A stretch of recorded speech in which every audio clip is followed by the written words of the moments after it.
Damaskinos of Athens.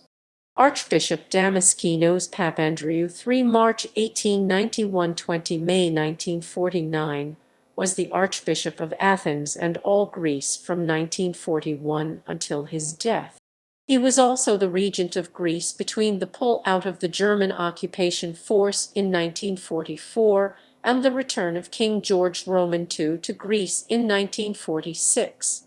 His rule was between the liberation of Greece from the German occupation during World War II and the Greek Civil War. Early life. He was born Dimitrios Papandreou, no relation to the Papandreou political family, from Achaia in Dorvitsa, Greece. He enlisted in the Greek army during the Balkan Wars. He was ordained a priest of the Greek Orthodox Church in 1917. In 1922, he was made Bishop of Corinth. He spent the early 1930s as an ambassador of the Ecumenical Patriarch in the United States, where he labored to help organize the Greek Orthodox Archdiocese of America. In 1938, he was elected Archbishop of Athens, taking the name Damaskinos.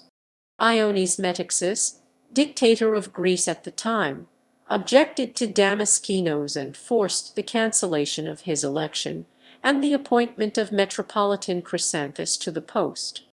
For the 1941 German invasion of Greece and the fall of the Greek government, the metropolitans who had elected Damaskinos seized the opportunity to eject Chrysanthus from the throne with German agreement, as the latter had refused to be present at the oath-taking ceremony of the quisling Prime Minister Georgios Salakoglu, and Damaskinos was reinstalled. Nazi occupation. The Archbishop of Athens was the spiritual leader of the Greek Orthodox people of Athens and all Greece, and Damaskinos worked very hard to live up to his position during those hard times. He frequently clashed with the German authorities and the quisling government. The Germans took Greeks hostage and threatened to execute their hostages in the event of resistance. Damaskinos often visited hostages in prison the night before their executions to offer spiritual comfort to the doomed. The archbishop frequently sent his lawyer, Ioannis Yoagakis, to argue for free on behalf of Greeks tried in German military courts. In December 1942, Yoagakis was banned from representing Greeks before the military courts after he had supposedly insulted a military judge. Initially, Yoagakis accompanied those convicted by the military courts to their executions to offer moral support, but he found this duty to be so hollowing and heartbreaking that he ceased. In 1943, the Germans began the extermination of the Jews of Greece and their deportations to Nazi concentration camps. Damaskinos formally protested the actions of the occupational authorities. Damaskinos first spoke out on behalf of the Jews in March 1943 when he published public letters addressed to Prime Minister Konstantinos Logothetopoulos of the Hellenic State and Gunther Altenburg of the Auswärtiges Amt, which together with the Wehrmacht administered Greece. Using his moral authority as Archbishop of Athens, Damaskinos also had 19 distinguished Greeks from the arts, the law, academia, and business worlds co-sign his letter. Referring to the deportation of the Jews of Thessaloniki to the Auschwitz death camp, which already began earlier in March 1943, Damaskinos wrote, "He and others in the Orthodox faith followed the words of St. Paul that there is neither Jew nor Greek." Altenburg in his reply to the Archbishop denied that the Jews of Thessaloniki, which was one of the largest Jewish communities in the Balkans, were being exterminated when they arrived in Poland, claiming that they were merely sent to Poland to work in factories, while Logothetopoulos never replied.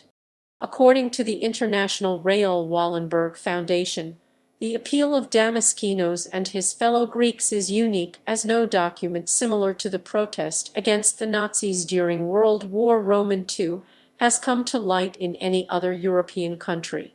The letter in part reads, "The Greek Orthodox Church, and the academic world of Greek people protest against the persecution. The Greek people were deeply grieved to learn that the German occupation authorities have already started to put into effect a program of gradual deportation of the Greek Jewish community, and that the first groups of deportees are already on their way to Poland. According to the terms of the armistice, all Greek citizens, without distinction of race or religion, were to be treated equally by the occupation authorities. The Greek Jews have proven themselves valuable contributors to the economic growth of the country and law-abiding citizens who fully understand their duties as Greeks. They have made sacrifices for the Greek country and were always on the front lines of the struggle of the Greek nation to defend its inalienable historical rights. In our national consciousness, all the children of Mother Greece are an inseparable unity. They are equal members of the national body irrespective of religion. Our holy religion does not recognize superior or inferior qualities based on race or religion, as it is stated. Our common fate, both in days of glory and in periods of national misfortune, forged inseparable bonds between all Greek citizens without exemption, irrespective of race. Today we are deeply concerned with the fate of 60,000 of our fellow citizens who are Jews. We have lived together in both slavery and freedom, and we have come to appreciate their feelings, their brotherly attitude, their economic activity, and most important, their indefectible patriotism. Damaskinos went on to publish the letter, even though the local Schutzstaffel SS commander, Jurgen Stroop, Damaskinos' famous response to him was, according to the traditions of the Greek Orthodox Church, our prelates are hanged, not shot. Please respect our traditions. The Archbishop was being boldly sarcastic, as he was referring to the lynching and hanging of Patriarch Gregory V of Constantinople by a Turkish mob in 1821, the point being made that the SS commander would act in a similarly barbaric fashion if he were to carry out his threat. The churches under his jurisdiction were also ordered quietly by Damaskinos to distribute Christian baptismal certificates to Jews fleeing the Nazis, thus saving thousands of Romanian Jews in and around Athens. Damaskinos advised his priests to do everything they could to help the Jews and to hide those for whom it was not possible to forge baptismal certificates. For his actions in saving Greek Jews during the Holocaust, he was named among the righteous among the nation's distinction by Yad Vashem. For the liberation.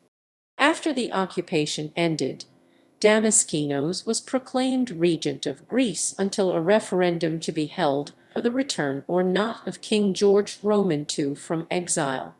Harold Macmillan, the junior British minister in charge of Mediterranean affairs, met Damaskinos on 14 December 1944 and wrote his impression. I was impressed by the wide grasp of European politics, the good sense, humor, and courage of this ecclesiastic. He is willing to accept the regency, but realizes the difficulties. He shares our view that there must be no reprisals and no counter-revolution. The king was opposed to the idea of a regency and used his friendship with Winston Churchill to turn the prime minister completely against Damaskinos, saying he was both a communist and a collaborator. Based on what he had heard from the king, Churchill called Damaskinos a pestilent priest, a survival from the Middle Ages. During this time, fighting broke out between pro-royalist Greek soldiers and communist partisans in the Decembriana events. He took control of the situation in his early term, appointing himself prime minister during late 1945. Though he wielded little power in his latter term, Damaskinos continued to call for peace and order in the country. During the Decembriana fighting in Athens, Churchill visited the city and first met Damaskinos on Christmas Day 1944 aboard HMS Ajax. After meeting him, Churchill completely changed his view of him, writing, "It was impossible to doubt that Damaskinos greatly feared the communists' involvement in Greek affairs. Generally, he impressed me with a good deal of confidence." On Boxing Day 1944, Churchill again met Damaskinos and wrote, "I was already convinced that he was the outstanding figure in the Greek turmoil." The same day, Damaskinos chaired a conference aimed at a peaceful solution to the crisis, attended by members of both EAM and the government. At the conference, it was agreed that King George Roman II would not return at once as he wanted. Damaskinos would continue as regent. The Prime Minister Georgios Papandreou would resign in favor of General Nikolaos Plastouras, and a ceasefire would be proclaimed to end the fighting.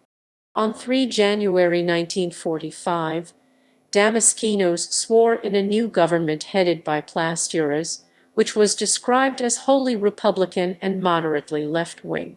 On 12 January 1945, a truce was signed ending the fighting, and the Elis forces were pulled out of Athens to a distance of 70 miles from the capital. However, EAM refused to release the hostages it had taken, which led Damaskinos in a press statement to state, "I deeply regret that during the negotiations for a truce, it was not made possible to settle the question of the hostages." A conference at Varkiza to settle the conflict opened on 2 February 1945, where it was agreed on 11 February after much difficult negotiation that EAM would release its hostages and disarm in exchange for an amnesty, the end of martial law, and a promise to purge from the civil service those Greeks who had collaborated with the Germans. On 12 February 1945, the Treaty of Varkiza, as the peace agreement, was signed. On 14 February, Churchill visited Athens on his way home from the Yalta Conference and rode in an open car with Damaskinos through the streets of Athens, being loudly cheered by 40,000 Athenians. He relinquished his position after fighting began to die down and recalled the king formally on September 28, 1946. On 5 July 1947, Damaskinos became a founding member of the Queen's Fund Vasiliki Pronia charity founded by Queen Frederica to assist with the children left homeless by the Greek Civil War. He died in Athens in 1949.